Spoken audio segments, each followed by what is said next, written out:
Yeah. Yeah. Pessoal, estamos ao vivo, hoje dia 21, é isso? 21, é isso? 21 de, isso mesmo, dia 21 de fevereiro de 2025, sexta-feira. Continuo aqui em São Paulo, mas depois do almoço eu já volto para casa em Goiânia. Então hoje, pessoal, essa live aqui vão ser 2 em 1. A gente vai fazer rapidamente os destaques da semana, porque é muito curtinha, e depois a gente vai falar sobre o XPMOLs, sobre essas questões todas aí do fundo, que ganhou muita evidência nos últimos dias, muitas pessoas preocupadas. Afinal, é um fundo com mais de 500 mil investidores, né, mais de 500 mil cotistas. Então, isso traz uma certa preocupação, e como vocês sabem, o nosso trabalho aqui é trazer a informação com serenidade, racionalidade, procurando trazer os números para que cada um possa tomar suas decisões, fazer suas próprias avaliações e as suas próprias conclusões. Este sempre será o nosso objetivo, mas acima de tudo com serenidade, com bastante tranquilidade para vocês, tá bom? Vamos então aos destaques da semana, muito rapidamente.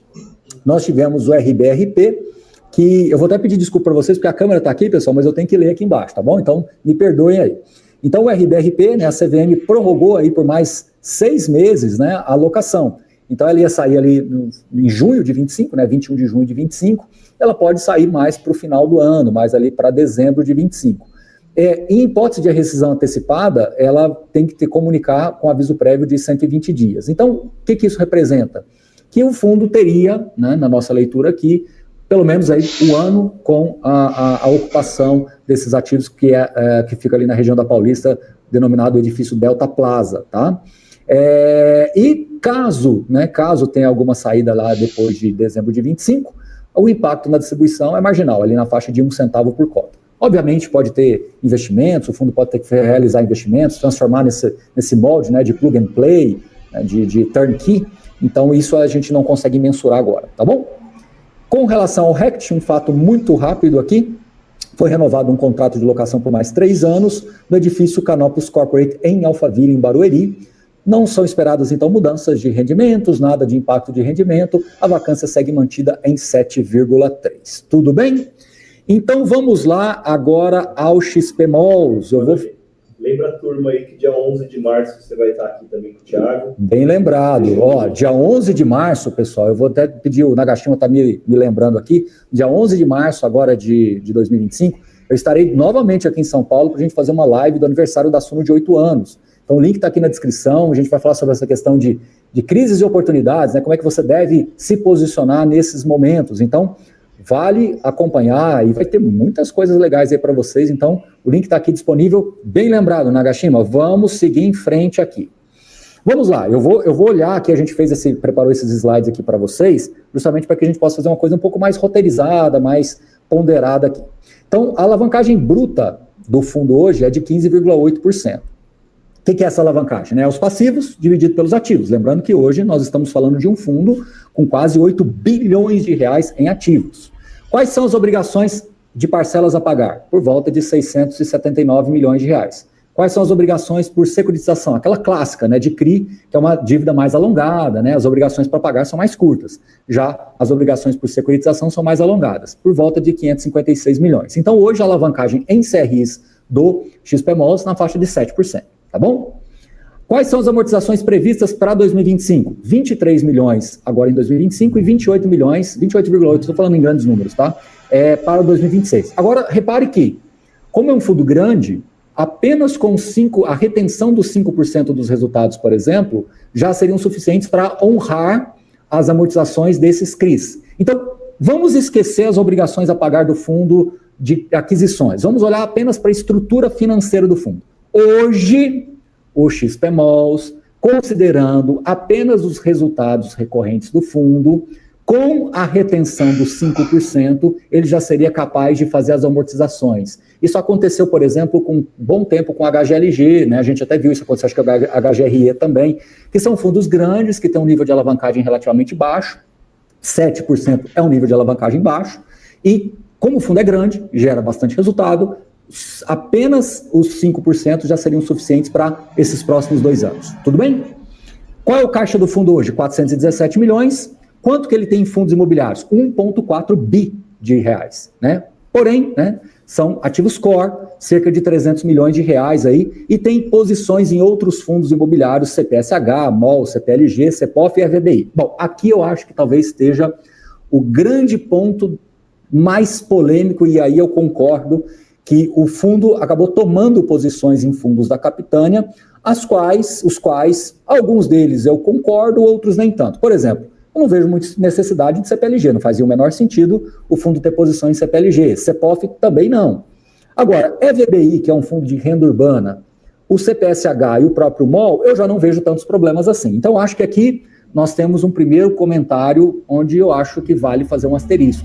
A posição em CPLG e CEPOF, na minha visão, foge um pouco do escopo. As outras, não vejo problema. Eu acho que é comum, né, a gente ver fundos de um setor comprando do mesmo setor. Então, você tem fundos de logística que compra fundos de logística, você tem fundos de renda urbana que compra outros, você tem fundos de lajes que compra outros. Então, eu acho que esse não é o grande problema. Agora, quando ele muda o foco, aí sim, trazer um fundo de lajes, e aí gera o problema, porque são todos da base da Capitânia. E aí acho que isso gerou um problema, tá bom? Mas, enfim, então vamos seguir em frente aqui. Aqui estão os CRIs, então, mostrando para vocês que pelos primeiros 2 anos o fundo teria condições de apenas com 5%, mas mostra o restante dos pagamentos, aí, o fluxo de pagamentos dos próprios CRIs. A grande maioria deles são IPCA, só tem uma série em CDI, ela é a menor de todas, então, muito bem casado com o fluxo. Baroni, então, considerando que os rendimentos dos fundos podem crescer, que os shoppings podem crescer, podem expandir, você diria que com esses 5% já seria quase que suficiente para os próximos 4 anos, 5 anos? Sim, claro que vai ter que fazer um certo complemento. Mas, Baroni, então, por que está tendo tanta polêmica aí com relação a essa questão do XPMOLs, né?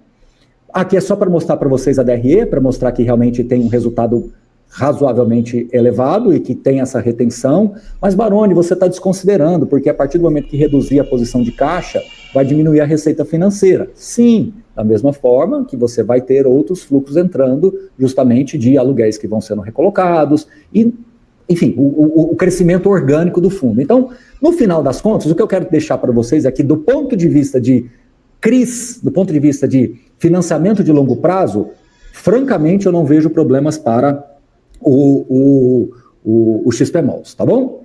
Vamos seguir em frente. Agora que começam as preocupações. Então, vamos ver o que é realmente preocupação, o que a gente tem que acompanhar e qual que seria, na nossa visão, o pior cenário para o fundo, tá? E aí, no final, cada um de vocês vai tirar suas próprias conclusões. Então, a primeira coisa aqui, a terceira parcela do portfólio da SIM, de 630 milhões de reais, com previsão para dezembro de 25. Então, quando nós olhamos essa parcela, que é a mais relevante, para o final do ano, a gente já precisa primeiro entender que o fundo não está numa situação crítica ao ponto de, se ele não fizer nada, ele vai quebrar, ele vai entrar em falência. Cuidado, porque o XPMOLs vai virar um outro XPPR. Gente, por favor, vamos conversar aqui muito objetivamente. A essa altura do campeonato, as pessoas ainda terem esse tipo de comparação. Veja, o XPPR foi um fundo que chegou a ter 50% de vacância, chegou a ter 50% de alavancagem, né? Ativos extremamente desafiadores, ativos recém-entrados no portfólio, que precisavam ainda de fazer toda uma ancoragem comercial para ele.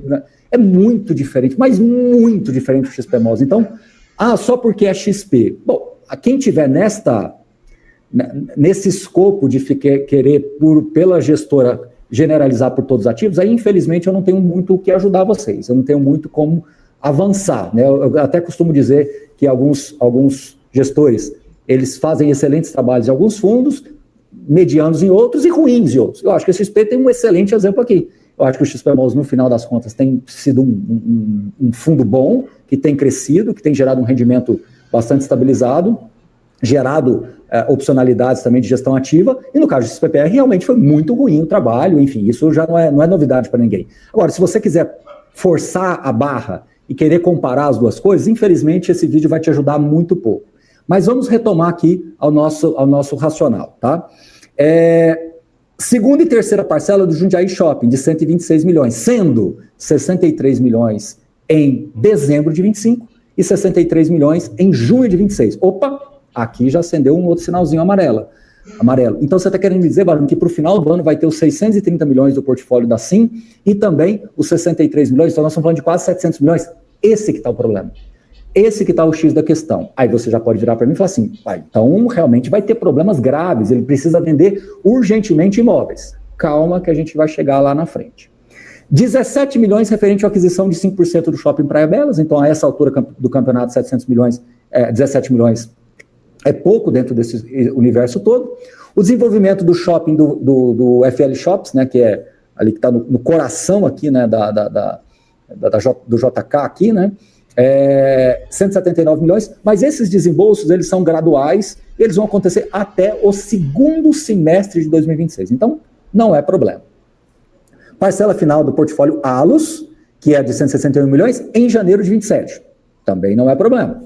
Eventual earnout de 4 milhões, também não é problema, e eventuais expansões e retrofits, bom, isso aqui é sempre uma incógnita, porque vão ter ativos que você vai ter fundo de reserva para fazer, vão ter ativos que você vai realmente ter que fazer algum desembolso, isso é muito difícil, inclusive, eu até elogiei quando o MOL 11 publicou uma tabela mostrando, fazendo essas previsões de desembolso. Então, em síntese, nós estamos falando, então, desses 630 milhões para dezembro de 25 do portfólio da SIM, da terceira e última parcela, e também da segunda parcela do Jundiaí Shopping, que somam aí quase 700 milhões de reais. Vamos seguir em frente.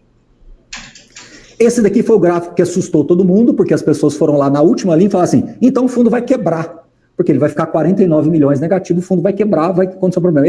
Esse gráfico foi parte da origem de toda essa situação toda que a gente viu por aí, né?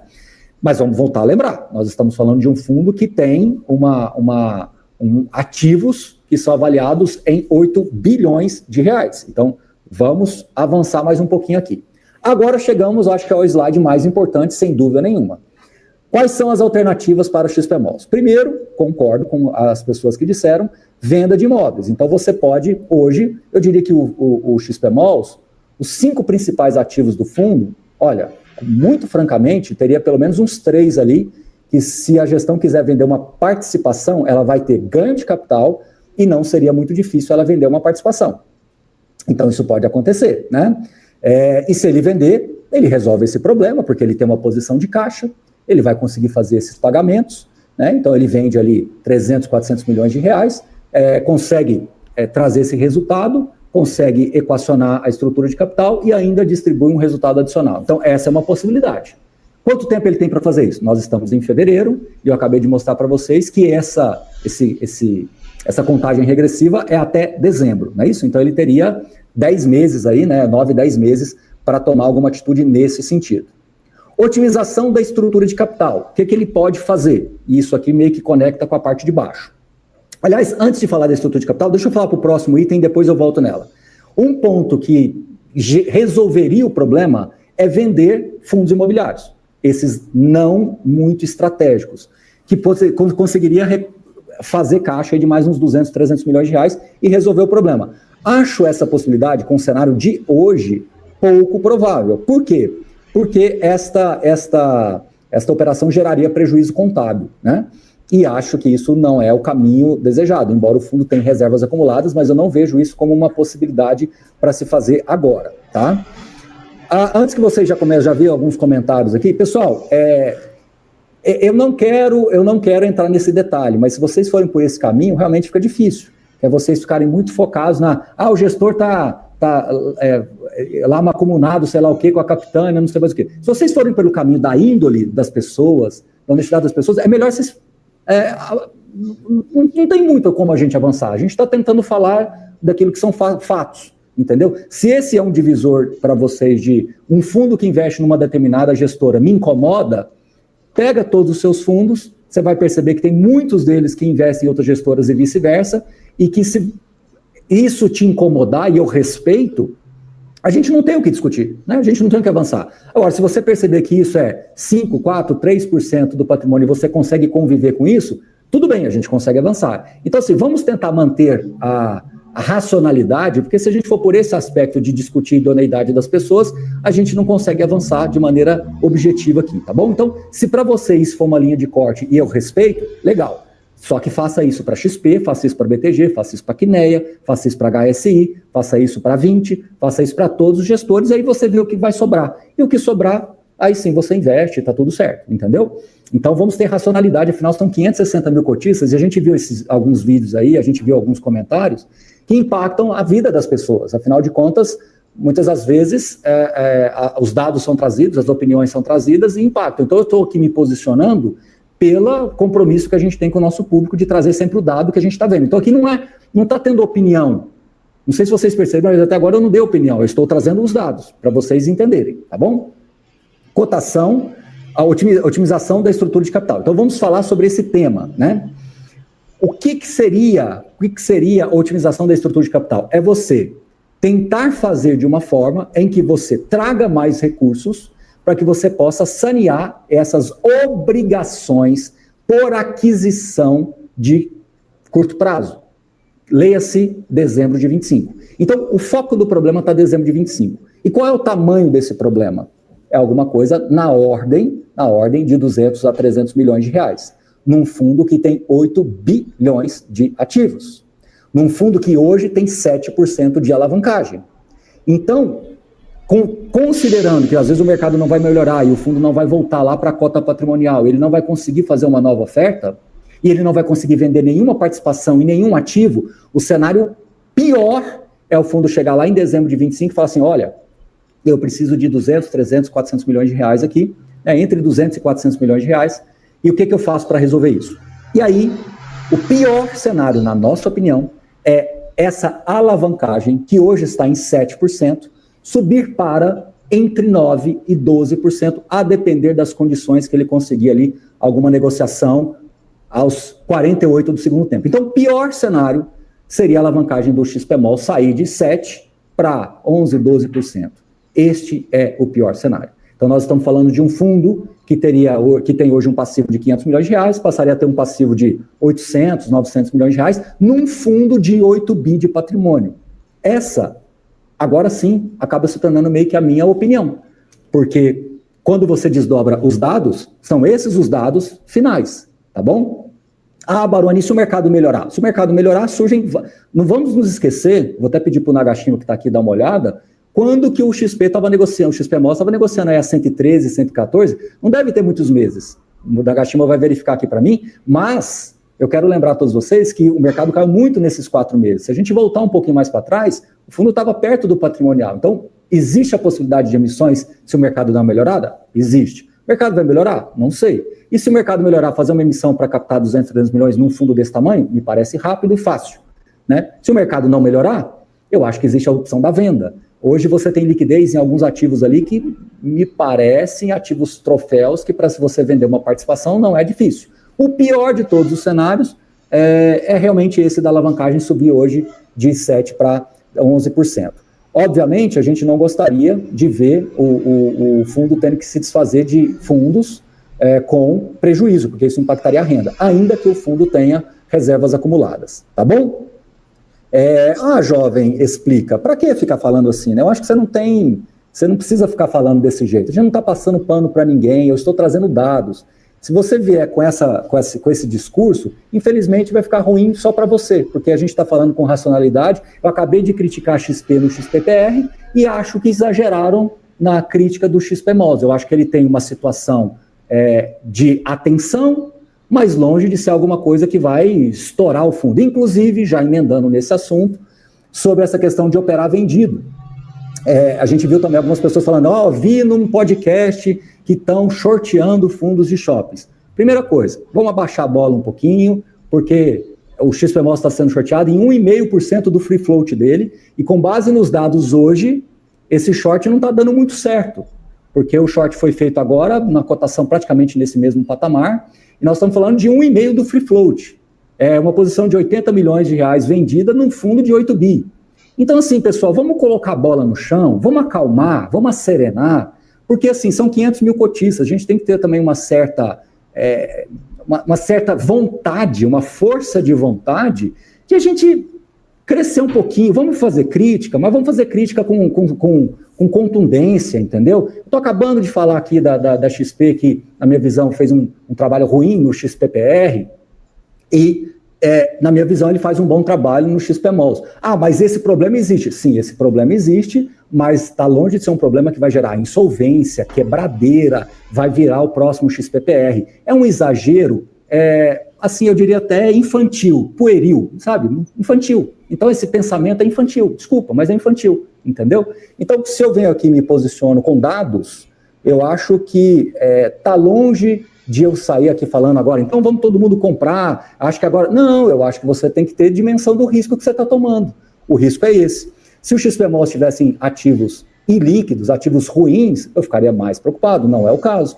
Eu acho que, como eu falei, dos 5, 6 maiores ativos do fundo, eu diria que pelo menos 2, 3 deles são extremamente desejados e qualquer empresa listada compraria num piscar de olhos. Você pode ter certeza que se a XP bater na porta de alguns desses grandes players de shoppings hoje, eles comprariam uma participação e geraria lucro para o fundo. Baroni, vamos falar o que interessa. E o rendimento? Eu acho pouco provável o rendimento cair até dezembro. Vou repetir, eu acho pouco provável. Você está me garantindo? Não, a gente não usa a palavra garantir. Na renda variável, a palavra garantir é proibida. Tudo que vai garantir, alguma coisa está errada ali. Então, a gente tem um grau de convicção alto de que o rendimento do fundo não cai até o final do ano. Então, esses 92 centavos, na minha opinião, continuam. E depois? Bom, depois pode, porque assim, a gente vai perder receita financeira, talvez o fundo pode optar por uma solução mesclada, né? Por exemplo, vende alguns fundos imobiliários, mesmo com um pouco de prejuízo, mas ele tem reserva acumulada, pode acontecer, e aí ter que realizar um pouco de prejuízo.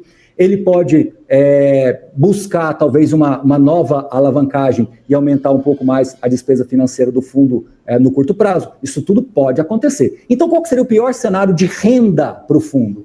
Na nossa visão, entre 82 e 85 centavos. 82 para a gente ser conservador, mas 85 é um bom número. Mas seria o pior cenário de renda para o fundo, 82 e 85 centavos. Pior cenário de renda, na nossa opinião, a partir do ano que vem. E o pior cenário de alavancagem para o fundo? Entre 11% e 12% de alavancagem. Aí ele praticamente esgotaria as suas necessidades de caixa de curto prazo, aquelas são aí perfeitamente realizáveis, e o fundo conseguiria seguir em venda. Baroni, e esse pessoal que falou que está operando vendido no fundo? Pessoal, a gente está no Mercado Livre. Não é o Mercado Livre, não fazendo trocadilho com a companhia, né? A gente tem um mercado livre, então a arbitragem, tudo bem. Eu, particularmente, a opinião do Baroni, eu acho que as empresas de shoppings estão baratíssimas, mas isso não quer dizer que os fundos imobiliários estão caros. Então, a minha visão é, a empresa de shopping está muito barata, mas o fundo imobiliário não está caro o suficiente para você shortear. Tanto que, na minha opinião, o XPMOLs, pelo que eu olhei, eu acho que é o único fundo dos shoppings que estão shorteados com o e-mail de free float. Então, assim, eu acho que foi muito barulho para algo que é muito pequeno. Para algo que é muito pequeno pelo tamanho do fundo, entendeu? Baroni, então você pode me dizer que é um ponto de atenção para se comparar? Como vários outros fundos. É só você me falar um fundo aqui qualquer que eu vou te falar pelo menos 2 pontos de acompanhamento. Não tem nenhum fundo que você, eu vou comprar e esquecer, nunca mais eu quero olhar para isso, eu só vou olhar daqui 20 anos para esse fundo. Não, fundo imobiliário exige acompanhamento, por isso que a gente faz revisões. Agora, quer saber da maior? No final do mês passado, a gente publicou um relatório super completo sobre o XPMOLs. Então, quem é nosso assinante já estava com essas informações super atualizadas e ficaram blindados contra tudo isso que a gente viu nesses últimos dias, que colocou um pânico em mais de 500 mil investidores. Esse é o ponto de você, às vezes, estar procurando a racionalidade, a serenidade, uma opinião fundamentada. Não é uma opinião aqui, sabe? Eu não estou dando uma opinião da cor que eu gosto, do jeito que eu gosto de comer o churrasco, ou do ponto que eu acho que a carne tem que estar. Aí sim é uma opinião minha. Não, aqui eu estou dando uma visão técnica, com precisão. Obviamente tem uma pincelada aqui minha de percepção, claro que tem que ter, mas com a devida serenidade que vocês merecem. A serenidade que vocês merecem. Eu estou lidando com 500 mil investidores, mais até. Então eu tenho que ter respeito por vocês, justamente porque amanhã é o futuro de vocês que está em jogo. Então a gente tem que ter esse cuidado. Baroni, se a situação piorar, você vai fazer mais vídeos e vai explicar? Óbvio que vou. A gente vai fazer relatórios, a gente vai fazer vídeos, é óbvio que vai, tá? Mas eu acho que um fundo de 8 bi, com 7% de alavancagem em CRIs, com caixa existe um caixa no fundo.